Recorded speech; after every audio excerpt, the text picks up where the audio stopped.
Here's something nobody talks about. In a world where nearly half of millennials have permanent ink on their bodies, the person with completely blank skin has become the outlier. Your friend just finished their third tattoo. Your coworker is showing off a new sleeve. Your entire Instagram feed looks like a rolling gallery of fresh ink. And you're sitting there unmarked, and somehow you're the one people find unusual. That cultural reversal happened faster than most people noticed. In one generation, tattoos went from counterculture signal to mainstream default, and in doing so, the choice not to get one became something that requires explanation, something that raises eyebrows, something people assume says something unflattering about you.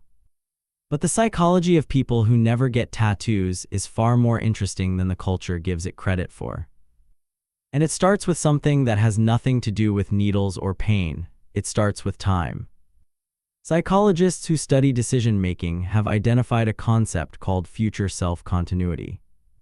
It describes how strongly a person feels psychologically connected to the future version of themselves. Some people have vivid, stable relationships with who they'll be in 20 years. They can picture that person clearly. They feel responsible for them. Others experience their future self as almost a different person entirely. Someone they haven't fully met yet, someone they can completely predict. For people in that second group, committing to a permanent tattoo isn't indecision. It's actually a form of sophisticated time awareness. They're not avoiding the choice, they're asking a harder question. Who has the right to make a permanent decision for a person I haven't become yet? Research in developmental psychology consistently shows that personality, values, and core identity can shift significantly across decades. The person you are at 22 is genuinely different from the person you'll be at 40. People who don't get tattoos tend to score high on what researchers call temporal self-appraisal, the ability to mentally project into the future and simulate emotional states, including regret before they happen. It's not weakness. It's a specific kind of cognitive foresight that many people never fully develop. Beyond time perception, there's a second psychological pattern that consistently appears in people who stay tattoo-free. Researchers describe it as fluid identity orientation. These individuals fundamentally experience themselves as works in progress.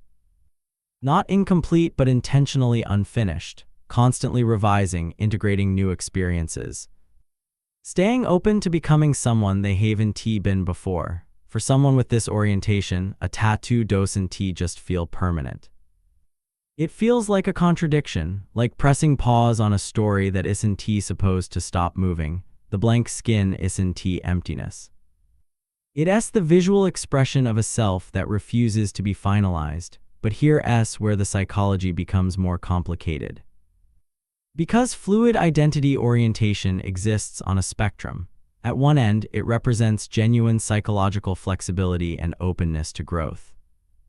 At the other end, it can shade into something harder to look at directly: fear of commitment, resistance to self-definition, and an avoidance of the vulnerability that comes with saying out loud, "This is who I am, and I am willing to stake something permanent on it."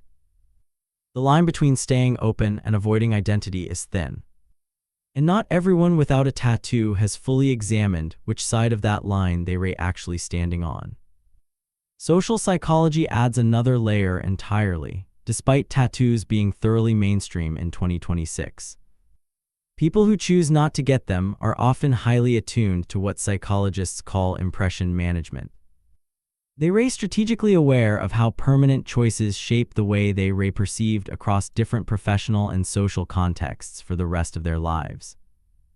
For them, body modification isn't just personal expression. It's a permanent variable in every first impression, every job interview, every meeting with someone who doesn't know them yet.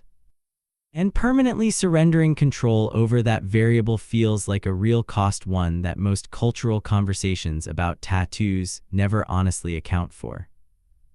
Then there's the quietest reason of all, one that almost never makes it into cultural conversations about ink. Philosophy. Some people who never get tattoos aren't afraid of commitment. They are not worried about professional perception. They've simply arrived at a carefully considered position. That identity exists internally, not through symbols. That meaning doesn't require a medium. That the most significant things about who they are don't need to be externalized onto their skin to be genuine or permanent. This is closer to a minimalist philosophy than most people recognize, the idea that restraint can itself be a form of expression. That choosing not to mark your body is as deliberate and as meaningful as choosing to mark it.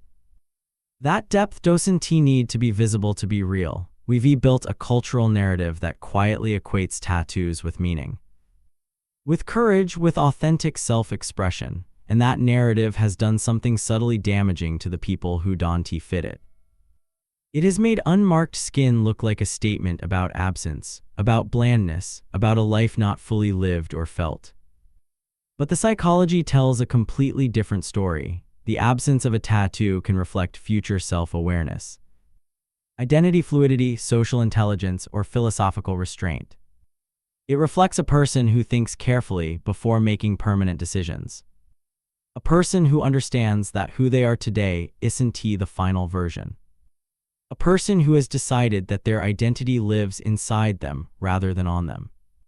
The real psychological question was never about tattoos at all. It was always about consciousness. Whether you're covered in ink from shoulder to wrist, or whether your skin has never been touched by a needle.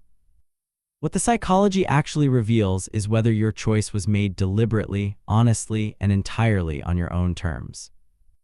Because a tattoo chosen unconsciously to belong, to perform identity, to meet someone else's expectation of what a meaningful life looks like says less about you than blank skin chosen with complete awareness of exactly why it's blank. Conscious absence is still a choice, and sometimes it's the most psychologically sophisticated choice of all. Subscribe to Psychology Unpacked for weekly deep dives into the hidden forces shaping human behavior.